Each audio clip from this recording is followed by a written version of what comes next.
everyone, it's Tony with Hidden Light Photography, and we're going to be continuing on with my updated PixInsight workflow series, only this time introducing sharpening your image. So if you haven't done so yet, hit that subscribe button. I don't want you to miss out on any useful information. Now let's jump into PixInsight and learn how to sharpen our image in a complete workflow. In today's video, we're going to be continuing on with my updated PixInsight workflow series, where I show you how to process an image using both my scripts as well as Seti Astro Scripts. Now, if you haven't used my scripts yet, I'll have a link to my repository in the description of this video here, as well as a link to my video on how to download and install the scripts in the PixInsight. Now, my repository link contains all of my scripts, so once you download the repository, you'll get all of these scripts here. Now in this video, we're going to be learning how to sharpen an image. And the video is going to have two versions. This version that we're doing right now is going to be sharpening in the post-linear stage, or in other words, after stretching. In the next version, we're going to be sharpening an image in the linear stage. Now for this video, we're going to be working with M16. Now this image was captured with my Celestron Omni XLT 150 OTA, my Celestron AVX mount, my ASI 533 MC one-shot color camera, and my Optolong L Ultimate filter. Now as you can see, M16 has a very heavy green cast. And it doesn't always have to be green. It can be blue, it can be red. All that it means is that the color channels are not balanced. Now, as always, when we're processing, we want to do the correction stages first, stretching, and then beautification, where we adjust curves such as contrast, saturation, in this video, sharpening, and anything else that you want to do to beautify your image. Now, to get started with the correction phases, we're going to go to Script, HLP, Astro Image Primer. Now this script performs linear fit, it does the initial star correction, and if you select the option, it can do star alignment. Now for this video here, we're just going to be doing the star correction. And what this does is it utilizes Blur Exterminator's correct only to correct any potential issues with the stars. And that's important because any issues with the stars, it can inhibit the effectiveness of background extraction. So we're going to get started by selecting our image. We're going to click Star Correction. And then we need to choose a reference channel for linear fit. Now M16 has a little bit of a brighter core, so I want to try to keep that in check. So I'm going to click the lowest mean. And what it's going to do is use the lowest mean value channel to fit the other two channels. We're going to click Execute. And then the script is going to perform linear fit using the lowest mean channel. And then after that, it's going to go ahead and bring up Blur Exterminator's correct only. We'll exit out of Astro Image Primer. We'll minimize our original image and do a quick stretch. As we can see, the green cast is now gone. And if we click back, we can see that the initial star correction has been performed. Next, we need to get rid of any stacking artifacts. What we want to do is zoom in on the image and scan the edges. What we're looking for are any areas that have issues. We can see these vertical lines, and we can see this area right over here at my cursor, and that's what we're looking for. And the reason that this happens is as you're imaging, especially over the course of multiple nights, you're not always pointed in the exact same spot. You can have different rotational differences, and once you stack all of those images together, you get these lines, you get low signal areas. In worst case scenarios, mainly in mono imaging, you get where the the images aren't perfectly aligned, and then you have these completely black areas where there were major rotational differences. So you want to scan the edges, make sure that you know where everything's at, and then once you're done, what you want to do is go into Process, All Processes, and come down to Dynamic Crop. We're going to go ahead and draw a cropping box, and then click the green check mark. Always go in and double check your work. Make sure that you got everything out that you want to get out. Now, once you verify that all of your stacking artifacts are gone, we can go ahead and run background extraction. And it's very important to ensure that your stacking artifacts are gone, because if any points for background extraction, especially using an AI model, hit any of those stacking artifacts or black areas, if you have major rotational differences, it will inhibit the effectiveness of background extraction. Once we confirm, what we're going to do is go to Script, Seti Astro, Automatic DBE. Now this script runs very well on default settings, and I highly recommend checking out Seti Astro's tutorial on this. I'm just going to run this with the default settings, click Execute, and then the script is going to go ahead and run background extraction. We can look at our background model, make sure that it looks good, and then we can do a quick stretch. And as you can see here, if we compare these side by side, the background looks amazing. I'm going to go ahead and exit out of the image that we're not going to be using and keep the one that has been background extracted. Now we're ready to perform the full blur exterminator and remove the stars. To do that, we're going to go to Script, HLP, Star Console. Now Star Console is going to go ahead and perform the full blur exterminator. It's going to go ahead and get the full width half max value, implement that into blur exterminator, and then we're going to go ahead and remove the stars. Now for the full star correction, we can go ahead and set stellar sharpening and non-stellar sharpening values. And for star removal, we can choose whether we want to use Star Exterminator unscreened stars, stars only image, or even click StarNet, either linear or nonlinear stages. I'm going to go ahead and click full star correction, leave the sharpening at default. I'm going to click star removal, and I'm going to use Star Exterminator's unscreened stars. Now the reason I'm using unscreened stars is because even though they're coming out linear, I'm putting them back in the non-linear stage. I'm going to choose my image, Astro Image Primer _ lowest _ ADBE, and then I'm going to click Measure Full Width Half Max. What this is going to do is identify the full width half max of the stars, apply that to Blur Exterminator, run full Blur Exterminator, and then run Star Exterminator to remove the stars. We'll exit out of Star Console, and now we're left with a star image and a starless image. For now, I'm going to go ahead and minimize the stars, put them off to the side, and I'm going to examine my image here.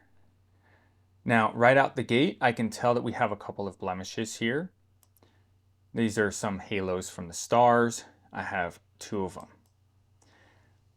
Now, to get rid of this, what I'm going to do is go to Script, Seti Astro, and come down to Blemish Blaster. I'm going to click Auto STF since this is a linear image, and we'll see the image pop up. Now we can see our blemish here. I'm just going to put the crosshairs in the middle, hold Shift, and then pull off to the side, and you'll see that little circle come around the blemish that I'm trying to get rid of. I'm going to click Execute, and we'll see that blemish is gone. I'm going to come down to the next one, do the same thing, crosshairs in the center, hold Shift, and encircle that blemish and click Execute. That looks pretty good, so I'm going to go ahead and apply that to the main image. Exit out of Blemish Blaster, and we're good to go. Now what we're going to do is reduce our noise. We can see our noise here, and I'm going to go to Process, All Processes, and come down to Noise Exterminator. Now for Noise Exterminator, you don't want to completely smooth out the image. You want a little bit of noise. So this is going to come down to kind of playing with it, seeing what works best. I'm just going to start off with a 0.7 triangle, drag and drop. And then this is going to run Noise Exterminator to reduce the noise within the image. Now we can see here, there's just a little bit of noise left. We're not completely smooth, so I'm going to leave that the way it is. Now, if you were to run this and you went too smooth, let me zoom back in here. At the top left of PixInsight, if you click back, it'll bring up the previous version. You can adjust your denoise setting, rerun it, and get it to the point that you like it. Again, you don't want to go too smooth. A little bit of noise is a good thing. I'm going to exit out of Noise Exterminator, and now we're ready for stretching. We're going to go to Script, Seti Astro, Statistical Stretch. Now, for statistical stretch, we have target median. And if we come up to near the top here, we'll see that 0.1 is a good start for distinct objects such as a galaxy. 0.25 is a good start for like a nebula filling the image. Let's go to Preview Refresh, and we can see what the script is going to end up doing. If we were to put this to 0.1, the target median to 0.1, and then refresh the preview, we can see what it's going to end up doing. That's a little bit too dark. I'm just going to run this at 0.25. The nebula fills up a lot of this image, and 0.25, even though it seems a little bit washed out, don't worry. We're going to take care of that in the next step. Let's just execute that for now. We'll go ahead and exit out of the script. And now what we're going to do is go to Process, All Processes, and come down to Curves Transformation. Now what we're going to do here is we want to go to RGB/K. This is going to be our contrast. We're going to open a preview. And then we're going to grab the bottom left and drag it down. The way I like to think of it is the bottom left works the background, the top right works the nebula. Now that's obviously way too much, so we're going to reset this, and we're going to start with the bottom left, and we're going to drag that down nice and easy. You don't want to go too much, just a nice little curve here. We're going to grab the top right and drag that up. Now, if you click on the circle again, at the top of the preview window, we see real-time preview. Think of real-time preview as before. If we click on the preview button again, now we see real-time preview curves transformation. In other words, before, after, before, after.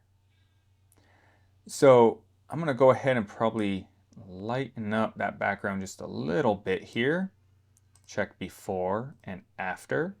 That looks pretty good. I'm going to accept it, reset the curves transformation, and I'm going to do it one more time, not quite as much.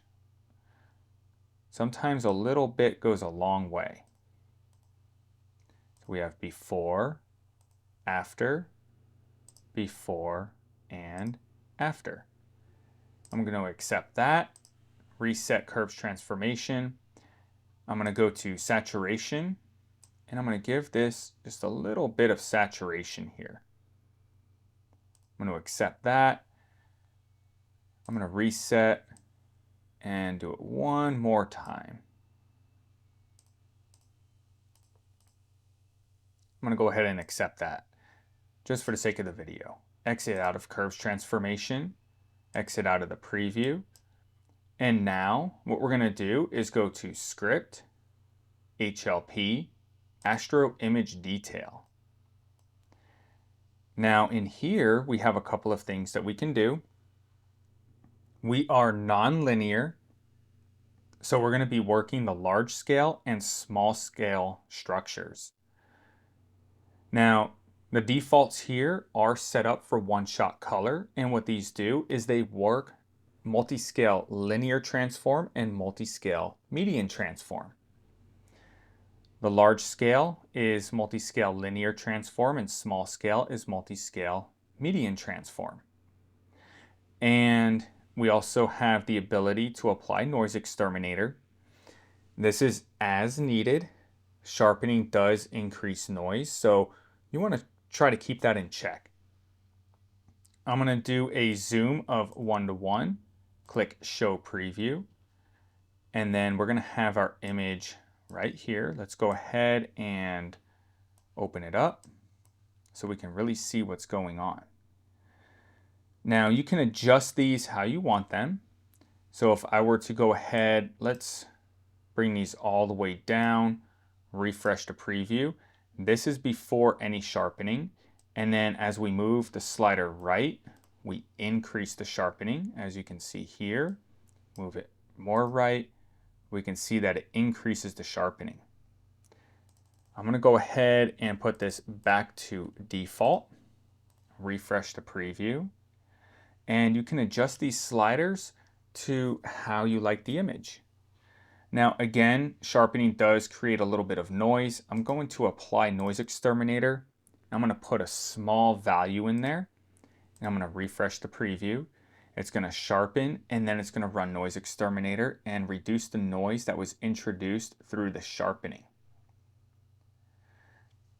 And then what we're going to do is once we like what we see, we're going to go ahead and we're going to click execute. And at that point, the script is going to apply what you did to the main image. So once it's done, we are left with a sharpened image. And if you chose to, it'll also reduce the noise for you. So you can, from here, do any fine tuning on your contrast, any fine tuning on your saturation if you wish.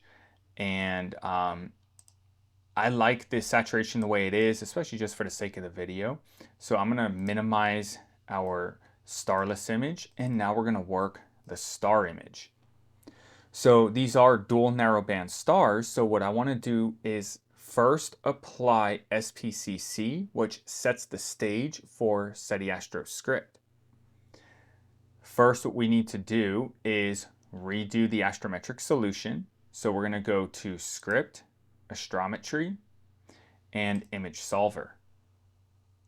We're going to click Search, type in your target, in this case M16. I'm going to choose the Eagle Nebula, M16, click OK. Verify everything here is correct. I like to work off of focal distance. And then what we're going to do after that is we're going to click OK. Now, sometimes, keep in mind, sometimes some of those values will change, such as focal distance or even pixel size. It depends on how you pre-processed your image, such as if you drizzled by a factor of 2, changed your pre-processing, such as using superpixel.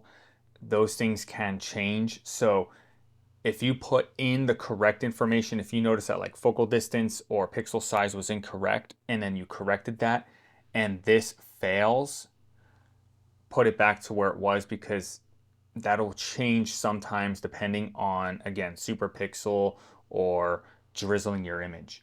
So we are now, we now reapplied our astrometric solution, and we are ready for SPCC. Now for SPCC, we want to have a background sample. We're going to go to Script, Seti Astro, and then we're going to come down to Find Background. We're going to click Search, and the Find Background script is going to go ahead and apply an ideal background to our image.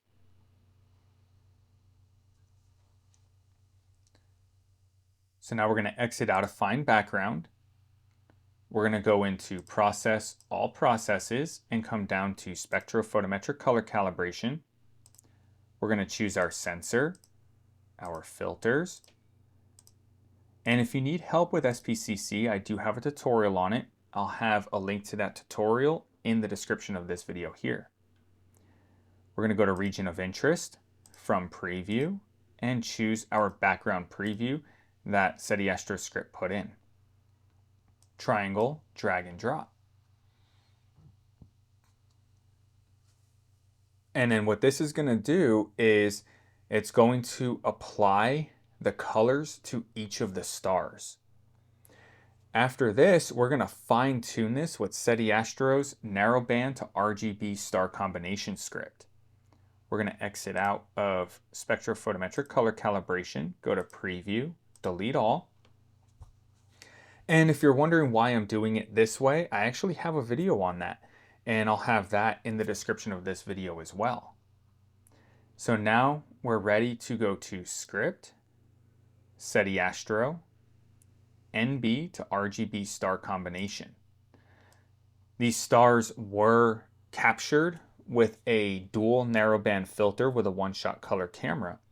So we're going to go to one-shot color for dual band filter, and we're going to choose our stars image. We're going to apply a star stretch, and I want to show a preview just to see what the script is going to do. I'm actually going to rezoom that 1:1. And here we can go ahead and fine tune how prominent our stars are. I'm going to go ahead with a 5.5, refresh the preview, and you'll see how the stars got just a little bit more prominent. And we have beautiful oranges and blues and reds, and that is the purpose of this script. It does an absolute amazing job. I'm going to execute. And now let's go ahead and minimize our original stars image, bring up our Starless and our stars. The last step is combining. And to do that, we're going to go to Script, HLP, Stars Back. We're going to choose our Starless image, which is right here, and then we're going to choose our stars image. Make sure you choose the correct one. The NB to RGB star script does create a new stars image labeled NB to RGB _ stars. So we're going to choose that stars image and just click execute. The script will handle the image naming, combination, as well as giving you a new image with the starless and stars image combined. One thing to keep in mind, make sure that you're using the correct one. We used unscreened stars, so we have unscreened stars checked. If you had just the stars only image, make sure to check the stars only image. We'll exit out of Stars Back, and we have our final image. So I hope you found this video useful, and if you did and want to help support the channel, check out that join button and consider joining a Hidden Light Photography membership. There's lots of perks in it for you, and your support helps me bring you more content. Another way you can help support the channel is checking out my High Point Scientific affiliate link located in the description of this video here if you're in the market for some new gear. Also, do me a favor, that channel icon that popped up, hit that channel icon and subscribe. I don't want you to miss out on any useful information. Drop a comment in the comment section. Did you find this video useful? How do you normally sharpen your images? And then check out that next video. Until the next time, clear skies.